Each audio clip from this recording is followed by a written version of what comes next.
Auzubillahiminash-shaytanir-rajim. Bismillahir-rahmanir-rahim. Today's our topic is staffing. Class 12th business studies का ये है staffing. Staffing हम किसको कहेंगे, स्टाफिंग क्या होता है? अगर हम देखेंगे कि स्टाफिंग किसको कहेंगे, हमारे पास एक बिजनेस यूनिट होता है. अगर वो छोटा यूनिट हो, मिसाल के तौर पर किरियाना दुकान या ग्रोसरी शॉप या जो मीट बेचने वाले हैं, जिनकी बिजनेस छोटी होती है, उनको एम्प्लॉय लगाने की ज़रूरत नहीं पड़ती है. जो छोटे कारोबारी होते हैं, जो खुद ही चलाते हैं काम, जिनको दूसरों की ज़रूरत नहीं पड़ती है, यानी सोल प्रॉपर्टरशिप जिसको हम कहते हैं, वो खुद ही चलाता है काम वाम. लेकिन in case of big business organisation, big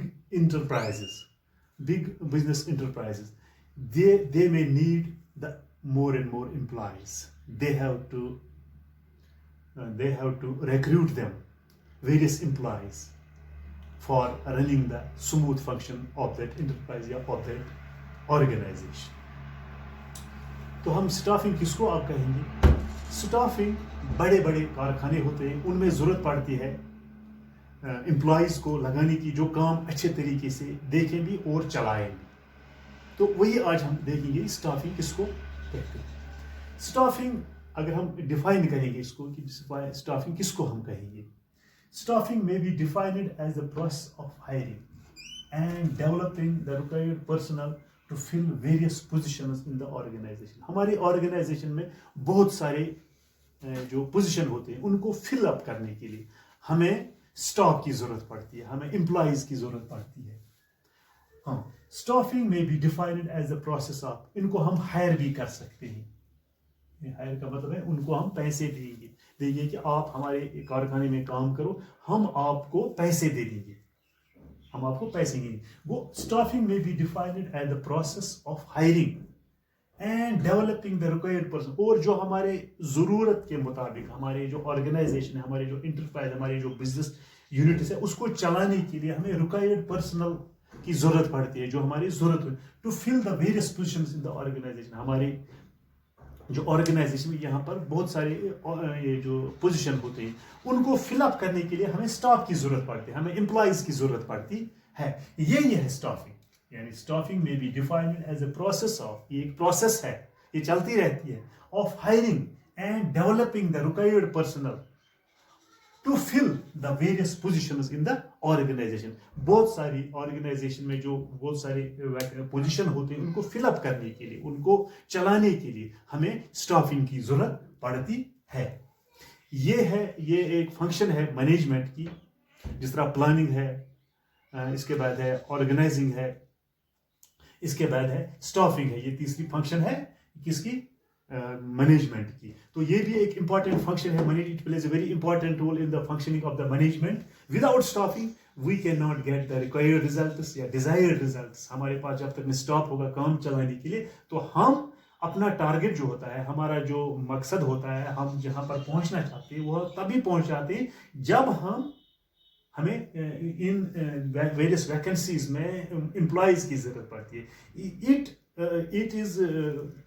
It is very important for running the smooth function of the organization. It is a human being. It's a human touch. यानी यहाँ पर हमें इंसानों की जरूरत पड़ती है. अगर मशीन भी हम चलाते हैं, लेकिन उसको टच होता है इंसान का. Without human beings, we cannot run the machines. So it plays a very important role in the management of the business. It is a very important function of the management. It plays a very vital role for the smooth functioning of the management. It is a managerial function. ये एक managerial function है.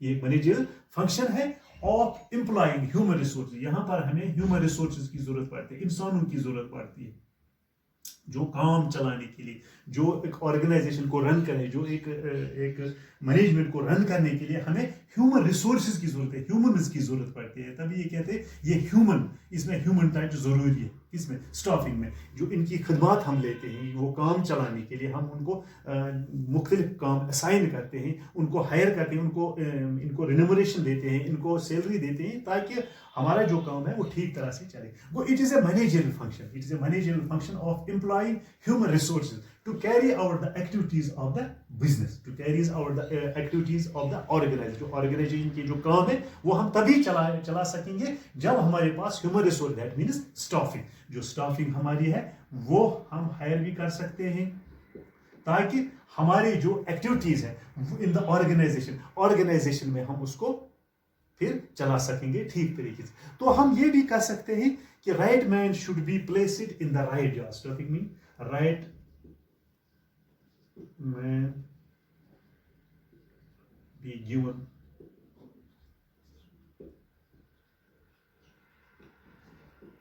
right job. इसका क्या मतलब है? Right man be given right job. या right man should be placed in the right man at the right job. या right man at the right job. ये हम कह सकते हैं कि right man should be given right job. Right man should be given at the right job. एक right man को जो काम जानता उसको वही काम देना चाहिए जो उसको आता होगा वही काम. Right man should be placed while recruiting the person, while recruiting the staff. The right man should be placed in the right job because it is very essential. It is humanist. It is human that can run the activities of the organization. So we can say that right man should be placed in the right job. It is the function. It is the function. It is the function of the management which is concerned with determining the manpower requirements. Manpower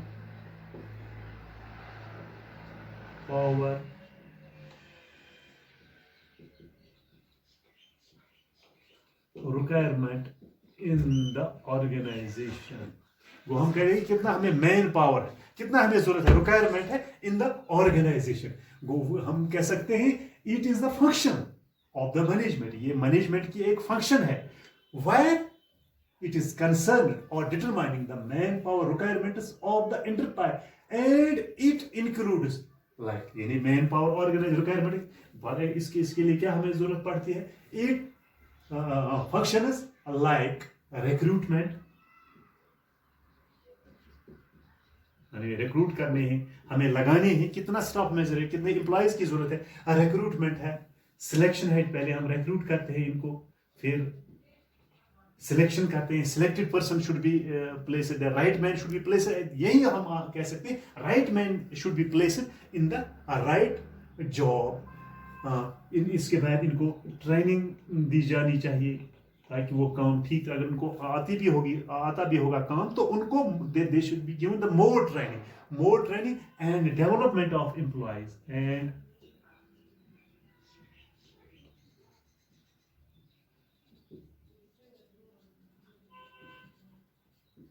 development of employees. ये है ना क्या?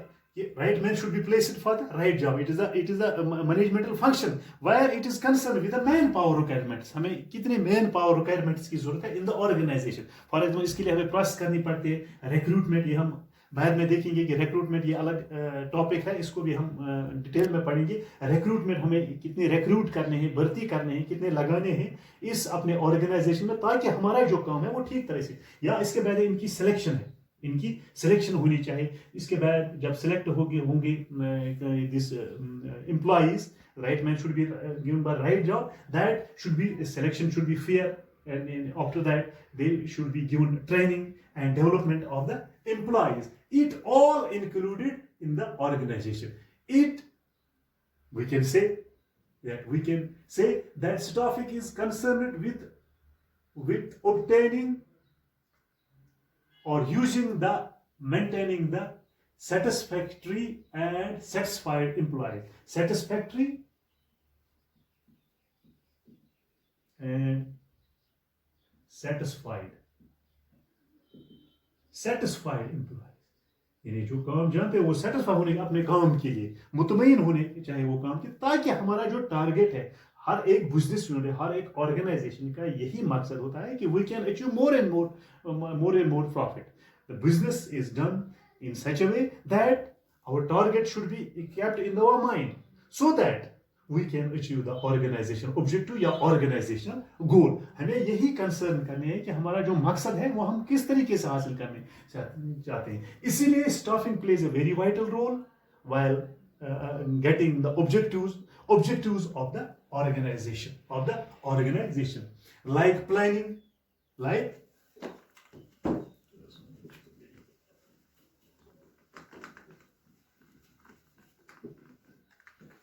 जिस तरह हमें planning की जरूरत पड़ती है. हाँ, प्लान. इसके बाद है organisation. Then the third coming staffing. Plan भी आपने किया, ऑर्गेनाइजेशन भी आपने ऑर्गेनाइज भी ठीक तरीके से की. इसके बाद है इस ऑर्गेनाइजेशन में काम करने के लिए आपको क्या चाहिए? स्टाफिंग चाहिए. जो स्टाफिंग है, staffing is also an important function of management. ये बहुत ही इंपॉर्टेंट, क्योंकि यहां पर आपको right man should be placed in the right job. Right man should be placed in is an important function of the management, while others can play an important role.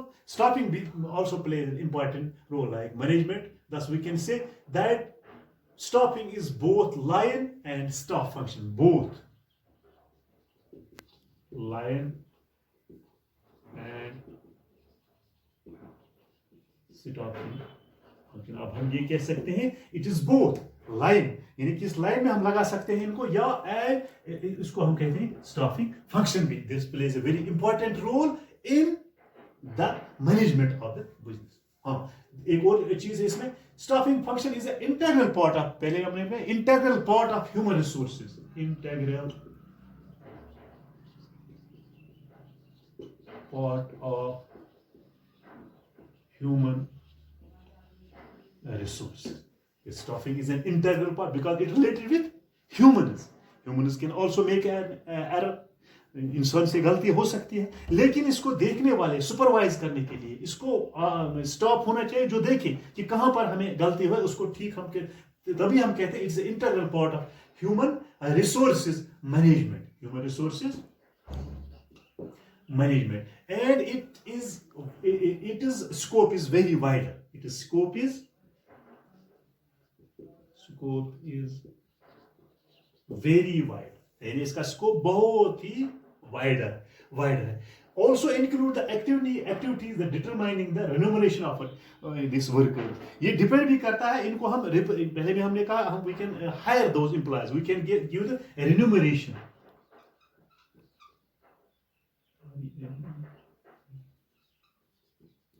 Remuneration of employees. हमें इन employees को क्या देना है? Remuneration देनी है. हाँ, when we can give the remuneration, their performance should be good. यानी जब हम इनको रिन्यूमरेशन देखेंगे, जब हम इनको देखेंगे, तो इनकी फिर हम इनको बाद में देखेंगे भी कि इनकी परफॉर्मेंस कैसी है. परफॉर्मेंस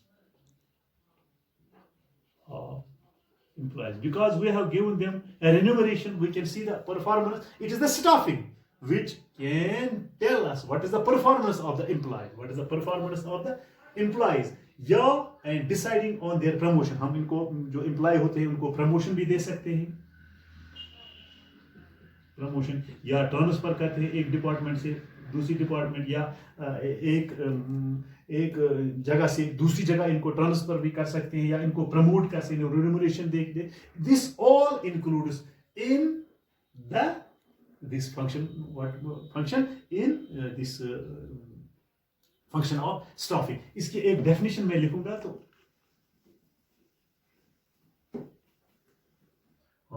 अकॉर्डिंग टू थियो हैमान, HAIMAN, इसने क्या कहा है? स्टाफिंग की बहुत अच्छी डेफिनेशन इसने कहा, the staffing function pertains staffing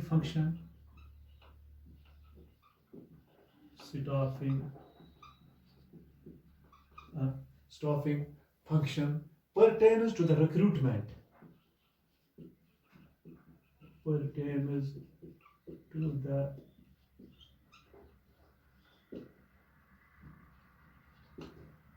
to the recruitment, selection,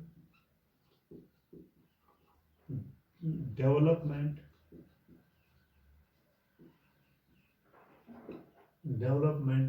training,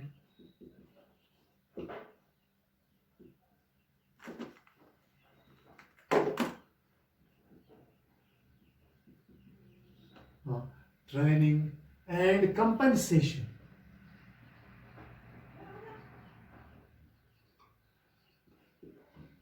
And compensation of subordinate managers. ये definition है शिव हेमान की. इसने क्या staffing function pertains, staffing function pertain कर तो द रिक्रूटमेंट. ये पहले भी मैंने कहा, पहले हमें रिक्रूट करना है, भर्ती करना है, फिर जब बहुत सारे आदमी आएंगे तो हम फिर सेलेक्ट करेंगे राइट मैन. यहां पर भी आ सकता है right man for a right job, right man eight right job. ये नहीं कि किसी को आता ही नहीं होगा तो उसको वो काम दे सकते. जो रिक्रूटमेंट प्रोसेस है वो फेयर होनी चाहिए. इसके बाद है selection process, right man for right job. उसके बाद है डेवलपमेंट है इनके एम्प्लॉयज की. इनको फिर ट्रेनिंग प्रोग्राम्स देंगे, इनको और सिखाएंगे, इनके हुनर में, इनके स्किल में और भी इजाफा करेंगे through training. And compensation of, तो इनको कंपनसेशन भी बावजूद भी. एंड ऑफ सबॉर्डिनेट मैनेजर्स, जो हमारे सबॉर्डिनेट मैनेजर्स होते हैं उनको कंपनसेशन दे देंगे, उन मैनेजर्स को सिखाएंगे, उनको पहले भर्ती करेंगे, रिक्रूट करेंगे. Selection, development, training and compensation of subordinate managers. Go, इसको हम ये भी कह सकते हैं आप that without staffing we cannot achieve the target. So this staffing plays a very important role in achieving the target, in achieving the organizational objective, management objective. We can only get when we have the staffing process. When we have the staffing process, that a right man should be given a right job. So this was the little introduction about staffing. Thank you.